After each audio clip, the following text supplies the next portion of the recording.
ایک ایک کر کے وہ سب دستے سے باہر آ گئے۔ میں نے ایرٹ سے پوچھا، کہاں تھے اب تک؟ میرے کچھ اپنے بھی وطن کے نام پر مارے گئے ہیں، میں ان کو الگ کرا تھا، بھلے ہی وہ دشمن بن کر آئے تھے مگر تھے تو میرے اپنے، اس لیے ان کی لاشوں کو بے حرمتی سے بچا رہا تھا۔ اس کی آواز میں کسک تھی، وہ غمگین تھا لیکن اپنے حصے کی جنگ میں وہ پیچھے نہیں رہا تھا۔ روبرٹ سے ملاقات ہوئی؟ ہاں، اسے دیکھا تھا لیکن بات کرنے کا موقع نہیں ملا۔ میں سامرہ سے بات کروں گا، وہ تم دونوں کو اہم منصب دے کر اپنے قریب رکھے گی۔ اب ملکہ عالیہ ہمیں اس قابل سمجھیں گی؟ کیا وہ ہماری قربانیوں کو یاد رکھیں گے؟ کیوں نہیں، وہ تم دونوں کو عزیز رکھتی ہے۔ آپ کی ان سے اس معاملے میں کوئی بات ہوئی ہے کیا؟ میں نے اس کا دل رکھنے کے لیے اور اسے حوصلہ دینے کے لیے کہا، ہاں ہوئی ہے، میں اپنی دنیا میں جانے سے قبل تم دونوں کو ایک کر دوں گا تاکہ تم لوگ ہنسی خوشی زندگی بسر کرو۔ کیا روبیر راضی ہو جائے گی؟ سامرہ کا حکم وہ کیسے ٹال سکتی ہے؟ میں نے سامرہ سے کہہ دیا ہے کہ وہ روبیر کو راضی کرے۔ اگر ایسا ہو گیا تو میں زندگی بھر آپ کا ممنون رہوں گا۔ روبیر میرے لیے بہت اہم ہے، میں اسے کتنا پیار کرنے لگا ہوں یہ میں آپ کو کیسے بتاؤں؟ مجھے اندازہ ہے۔ ہماری باتوں میں اب تک کسی نے دخل نہیں دیا تھا، میرے ساتھی تو اس اجنبی زبان کو سمجھ نہیں رہے تھے اس لیے خاموش تھے، باقی سب اس لیے چپ تھے کہ حد ادب کا سوال تھا۔ میرے خاموش ہونے کے کافی دیر تک کسی نے کچھ نہ کہا، لیکن جب میں ایک قدم آگے بڑھا تو رائٹون نے ایرٹ کو چھڑا۔ ایسی خوشی کی خبر سن کر بھی تم غمگین ہو؟ آرگون پہنچ کر دعوت کرنی ہوگی۔ ہاں کیوں نہیں، اگر شہباز صاحب نے اس ناممکن کا ممکن بنا دیا تو میں سب کی دعوت ہی نہیں سب کے لباس کا بھی وعدہ کرتا ہوں۔ لباس کی فکر کسے ہے؟ میں تو ملکہ عالیہ سے کہہ کر شعبہ ملبوسات کا افسر بن جاؤں گا۔ رائٹون نے کہا، مجھے بھی یہی امید ہے کہ ملکہ ہم سب کو اپنی پسند کا شعبہ دیں گی، میں فوج کے افسری کو ترجیح دوں گا۔ مارٹ نے بھی گفتگو میں حصہ لیا، وہ سب اپنی اپنی باتوں میں مشغول ہو گئے۔ میں اپنے ساتھیوں کے پاس آ گیا۔ اچانک ایک سپاہی میرے قریب آیا اور بولا، آرگون میں ایک بڑی خوشخبری آپ کی منتظر ہے۔ کون سی خوشخبری؟ مجھ سے کچھ کہا؟ کون سی خوشخبری؟ سپاہی نے حیرت بھرے انداز میں پوچھا۔ اب حیرت کا جھٹکا مجھے لگنا تھا کہ ابھی اس نے خود ہی کہا کہ آرگون میں میرے لیے خوشخبری ہے، پھر خود ہی کہہ رہا ہے کون سی خوشخبری۔ میں جھلا کر کوئی جواب دیتا کہ میرے ذہن میں ایک نام گونجا، برف والا۔ اس سے پہلے بھی تو وہ اپنا پیغام کسی نہ کسی ذریعے سے بھیج دیا کرتا تھا۔ میں سمجھ گیا، اس لیے اسے دستے کے اندر جانے کا اشارہ کر کے سفیر کی طرف مڑا۔ یہ سپاہی کیا کہہ رہا تھا؟ تمہارے چہرے کی رنگت کیوں بدل گئی؟ یہ برف والا عجیب ہے، اپنا پیغام ایسے بھیجتا ہے کہ عقل حیران رہ جائے۔ اسی کا پیغام تھا کہ آرگون میں ہمارے لیے خوشخبری منتظر ہے۔ اگر وہ ایسا ہے تو ہو سکتا ہے کہ وہ سچ بول رہا ہو، کوئی خوشخبری منتظر ہو۔ یہ بات تو ہے کہ اب تک اس کی ایک بھی بات غلط نہیں ہوئی، اب اس بات کو بھی دیکھ لیتے ہیں۔ باتوں کے درمیان وقت گزرنے کا احساس نہیں ہوا اور ہم آرگون کے مرکزی گیٹ پر پہنچ گئے۔ فصیل سے بنے اس دروازے سے اب تک ہم ایک بار بھی نہیں گزرے تھے۔ اس سے قبل جتنی بار بھی داخل ہوئے تھے تو چور دروازے سے، اور باہر بھی آئے تو دوسرے دروازے سے۔ اس دروازے پر پہرا زیادہ ہوتا تھا، لیکن آج یہ دروازہ کھلا ہوا تھا۔ اس کے سامنے اور اندر تک سامرہ کے سپاہی مستعد کھڑے تھے۔ انہوں نے اطلاع دی کہ میدان سے فرار ہونے والے بہت سے سپاہی شہر میں پناہ گزین ہیں۔ میں نے سامرہ کی طرف بڑھنا چاہا کہ اسے ہدایت دے سکوں، لیکن اس سے پہلے سامرہ کا نقارچی بڑے بھونپوں سے اعلان کرتا نظر آیا۔ وہ کہہ رہا تھا کہ اب اس شہر کی ملکہ سامرہ ہے، آرگون کے تخت کی اصل وارث۔ اس نے طویل جدوجہد کے بعد، بے مثال قربانیوں کے بعد، اس سرزمین سے ظلم و جبر کا نام و نشان مکمل طور پر مٹا دیا ہے۔ اب ہر ایک کا فرض ہے کہ نئی ملکہ کو خوش آمدید کہے، اس کی کوششوں کو سراہے، امن و امان قائم کرنے میں اس کا ہاتھ بٹائے۔ لیکن جو لوگ اس سے جنگ کر چکے ہیں ان کے لیے بھی ایک پیغام ہے، وہ خوفزدہ نہ ہو، وہ سب بھی اس سرزمین کے بیٹے ہیں، ہم سب ایک باپ کی اولاد ہیں، اس لیے ان کو عام معافی دی جاتی ہے۔ ان کے لیے اعلان ہے کہ وہ بھی ملک و ملت کی ترقی و خوشحالی کے لیے کوشاں ہو جائیں، ان سے کوئی باس پرس نہیں کی جائے گی۔ اس اعلان کا اثر بہت بہتر ثابت ہوا۔ وہ دروازہ جو اد کھلا تھا پوری طرح کھل گیا۔ ہم سب اندر داخل ہوئے۔ اندر داخل ہوتے ایک عجیب منظر نظر آیا۔ سڑک کے دونوں جانب شکست خوردہ سپاہی ہاتھ باندھے کھڑے تھے، ان کے سر جھکے تھے، ان کے پیروں کے پاس ان کے ہتھیار پڑے تھے۔ سامرہ نے ان کے پاس سے گزرتے ہوئے ان پر پھول پھینک کر اپنی خوشنودی کا اظہار کیا، جس کا خاطر خواہ فائدہ نظر آیا۔ اب وہ بھی سامرہ کے حق میں نعرے لگا رہے تھے۔ ہم ان کے قریب سے گزرتے ہوئے آگے بڑھتے چلے گئے۔ اب ہم محل کے سامنے تھے۔ یہ وہی محل تھا جہاں کسی عام آدمی کو نہیں آنے دیا جاتا تھا۔ محل تو محل، عمرہ کے علاقے میں بھی کسی عام آدمی کو جانے کی اجازت نہ تھی، اور آج اسی علاقے میں ہر کوئی آ جا رہا تھا اور خوش تھا، کسی چہرے پر خوف نہ تھا۔ سامرہ کی سواری محل کے دروازے پر رکی کہ وہ اترتے اترتے رک گئی۔ میں اس کے نزدیک ہی تھا، میری نظر اس پر پڑی تو میں بھی چونک گیا۔ اس کے چہرے پر غصے کی سرخی تھی، اور وہ محل کی سیڑھیوں کے نزدیک سر جھکائے بیٹھے ایک نوجوان کو بغور دیکھ رہی تھی۔ کون ہے یہ؟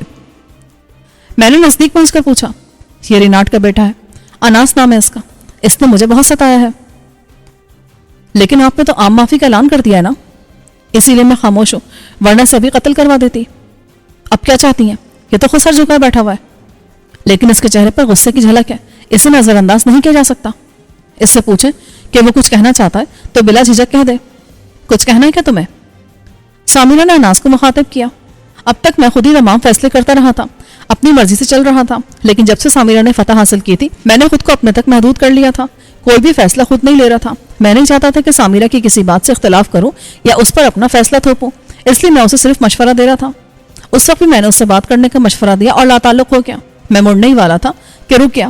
نوجوان کا لہجہ عجیب سا تھا، وہ کہہ رہا تھا، سمیرہ تم جو ہمارے ٹکڑوں پر پلتی رہی، کہ میرے باپ کی غلطی تھی کہ اس نے تمہیں صرف شہر بدر کیا، گردن نہیں ماری، اس لیے وہ اپنی جان سے کیا۔ اب بولو مجھ سے کیسے سلوک کرو گی؟ تمہارے لیے بھی معافی کا اعلان ہے۔ اب ریناٹ کا دور ختم ہو چکا ہے، ہر کوئی آزاد ہے، تم بھی آزاد ہو، دوسروں کی طرح تم بھی اپنے وطن کی خدمت کرو، اس کی ترقی اور خوشحالی کے لیے اپنی ذمہ داری نبھاؤ۔ میں کوئی بھکاری نہیں ہوں جو بھیک میں اپنا سر بچا لوں، میں ایک بہادر باپ کا بہادر بیٹا ہوں۔ تم یہ بھی جانتی ہو کہ شاہی خاندان کے لوگ زندہ گرفتار نہیں ہوتے، میدان جنگ میں لڑتے ہوئے جان دے دیتے ہیں، لیکن جنگ تو ختم ہو چکی ہے، لڑنے کا اتنا ہی شوق تھا تو میدان جنگ سے فرار کیوں ہوئے تھے؟ مجھے میدان میں جانے کی اجازت ہی نہیں ملی تھی، بابا نے مجھے شہر کا نصب و نسق سنبھالنے کو کہا تھا، میں اپنا فرض انجام دے رہا تھا، لیکن اب جب جنگ ختم ہو گئی اور میرے خاندان کو تخت سے محروم ہونا پڑا تو میرا فرض بنتا ہے کہ میں موت سے جنگ کروں، اور اس کا ایک ہی طریقہ ہے جس کی خبر تمہیں بھی ہوگی۔ تو کیا تم مجھ سے لڑنا چاہتے ہو؟ مگر میں بتا دوں کہ اب میں ملکہ ہوں، اس ملک کی مالک، اور ملکہ یا بادشاہ کبھی بھی کسی ایک آدمی سے نہیں لڑتے، وہ صرف جنگ کے میدان میں لڑتے ہیں۔ میں ایک بہادر باپ کا بہادر بیٹا ہوں، اس کا ثبوت میں خود دوں گا کہ بہادر کس طرح موت کو گلے لگاتے ہیں۔ یہ سورج جو ہمارا تمہارا آقا ہے، جو آہستہ آہستہ طلوع ہو رہا ہے، یہ بھی آج اپنے اس غلام کی بہادری دیکھے گا۔ میں بتاؤں گا کہ بہادر کسے کہتے ہیں، میں لڑتے ہوئے اپنی جان دوں گا۔ تم ایک کے بعد ایک اپنے بہادر سپاہی کو بھیجو، میں اس سے اس وقت تک لڑتا رہوں گا جب تک میں مر نہیں جاتا۔ اگر خود لڑنا نہیں چاہتی ہو تو کسی کو میرے مقابلے میں بھیج دو۔ اس نے کھڑے ہوتے ہوئے کہا۔ اس کے قدموں میں ایک نیزہ رکھا تھا، وہ اس نے اٹھا لیا اور پھر بولا، میرا یہ نیزہ بہت سے لوگوں کا خون پی چکا ہے، لیکن یہ کئی ماہ سے پیاسا ہے، جس کو تم بہادر سمجھتی ہو اسے بھیجو۔ اس میدان میں کسی نہ کسی کا خون بہنا ہے، یہ خون تمہاری تاجپوشی پر قربانی ہے۔ نہیں، تم منتخب کرو کہ کس افسر یا سپاہی سے لڑنا چاہتے ہو، میں تمہاری خواہش پر چلوں گی، جلدی بولو۔ اس نے ادھر ادھر دیکھا، سمیرہ کی سواری کے ساتھ تمام بڑے افسر چل رہے تھے، ہر دستے کے سردار تھے، وہ ان سرداروں کو نظروں سے تول رہا تھا۔ کئی ایک بار نظریں گھمانے کے بعد اس کی نظر میناٹ پر ٹھہر گئی۔ یہ میں اس سے اپنا پرانا حساب بھی چکانا چاہتا ہوں، اسے اپنی نیزہ بازی پر بہت ناز ہے نا، آج میرے نیزے کا بھی کمال دیکھ لئیے۔ اب کوئی ایک بچے گا، میں یا پھر یہ، اسے بھیج دو میرے مقابلے پر۔ تم خود ہی مرنا چاہتے ہو تو بات دوسری ہے، میں پھر بھی منع کروں گی کہ اس سے الجھنے کی کوشش نہ کرو، یہ نیزہ زنی میں ماہر ہے، اگر کوئی پرانی دشمنی ہے بھی تو میں اسے دوستی میں بدلنے کی پیشکش کرتی ہوں۔ میں نے کہا نا کہ میں فقیر نہیں ہوں اور نہ مجھے خیرات میں ملی زندگی چاہیے۔ اس نے 2 سال پہلے آرگون میں چوروں کی طرح داخل ہو کر میری پسندیدہ لڑکی سے شادی کی اور اسے فرار کرا کے لے گیا، اب اس لڑکی کو بیوہ کرنے کی ذمہ داری میری ہے۔ اس سے پہلے کہ سمیرہ کچھ کہتی، میناٹ نے آگے بڑھ کر سر جھکا کر سمیرہ کو تعظیم دی، پھر بولا، ملکہ عالیہ، یہ عیاش و مکار میری حمیت پر ہاتھ ڈالنا چاہتا تھا، اس لیے میں اسے سبق دینے کی خاطر ایک رات چھپ کر آرگون میں داخل ہوا اور اپنی عزت کو بحفاظت لے کر آ گیا۔ اب یہ پھر میری غیرت کو للکار رہا ہے تو اس کو سبق سکھانے کی اجازت دی جائے مجھے، میں ابھی اس بڑبولے کو خاموش کرا دیتا ہوں۔ سمیرہ نے اس کی طرف حوصلہ افزا نظروں سے دیکھا، میناٹ کے ہاتھ میں اس وقت بھی میرا بنایا ہوا کلہاڑا تھا۔ مجھے اجازت دی جائے، میں زندگی بھر ممنون رہوں گا آپ کا۔ اجازت ہے، کیونکہ یہ اسی کی خواہش ہے، جب یہ مرنے کا خواہش مند ہو چکا ہے تو میں کیا کر سکتی ہوں؟ پھر بھی اس سے یہی کہوں گی کہ ابھی بھی موقع ہے کہ سوچ لے۔ میں ایک بہادر باپ کا بہادر بیٹا ہوں اور اس جنگ میں مرنے کے لیے لڑنا چاہتا ہوں۔ ان دونوں کے درمیان مقابلہ ہوگا، یہ خبر پوری فوج میں پھیل گئی، ہر کوئی اس جنگ کو دیکھنے کے لیے بےتاب نظر آنے لگا۔ وہ سپاہی جو بہت پیچھے تھے وہ آگے آنے کی کوشش میں تھے، اگر سمیرہ کی سواری وہاں نہ ہوتی تو اب تک دھکم پل شروع ہو جاتی۔ میں نے اس بات کا اندازہ لگا لیا تھا کہ اگر تمام سپاہیوں کو یہ مقابلہ دیکھنے کا موقع نہیں ملا تو ہڑبونگ مچ سکتی ہے، اس لیے میں نے سمیرہ سے کہا، پہلے تمام سپاہیوں کو میدان میں بیٹھ جانے کے لیے حکم دو تاکہ ہر کوئی بآسانی مقابلہ دیکھ سکے، درمیان میں کافی سارا حصہ خالی چھوڑ دیا جائے تاکہ یہ دونوں آرام سے مقابلہ کر سکیں۔ دونوں ہی سپاہیانہ رموز سے آگاہ ہیں، اس لیے آگے پیچھے ہٹیں گے، کوئی اور زد میں نہ آ جائے، اس لیے جگہ چھوڑنے کے لیے کہا جا رہا ہے۔ سمیرہ نے حکم جاری کر دیا، تمام سپاہی اس وسیع اور عریض میدان میں پھیل کر بیٹھ گئے، کئی قطاروں میں سپاہی بیٹھے تھے، 1.5 میل کا قطر کا یہ میدان لوگوں سے بھر گیا، ہر طرف سر ہی سر نظر آ رہے تھے، عقب میں کئی قطاریں کھڑی ہوئی تھیں۔ سمیرہ نے میناٹ کو اشارہ کیا، وہ اپنا کلہاڑا لہراتا ہوا میدان کے درمیان جا کھڑا ہوا۔ کیا تم اس کھلونے سے میرے نیزے کا مقابلہ کرو گے؟ نیزہ لے کر آؤ، اناس نے چیخ کر کہا۔ کلہاڑا اس کے لیے نیا ہتھیار تھا، اس لیے وہ اس کے ہلاکت خیزی کے بارے میں زیادہ نہیں جانتا تھا۔ یہ بھی نیزے سے کم نہیں ہے، یہ میرے اس دوست کا تحفہ ہے جس کو برف والے نے ہماری مدد کے لیے بھیجا ہے،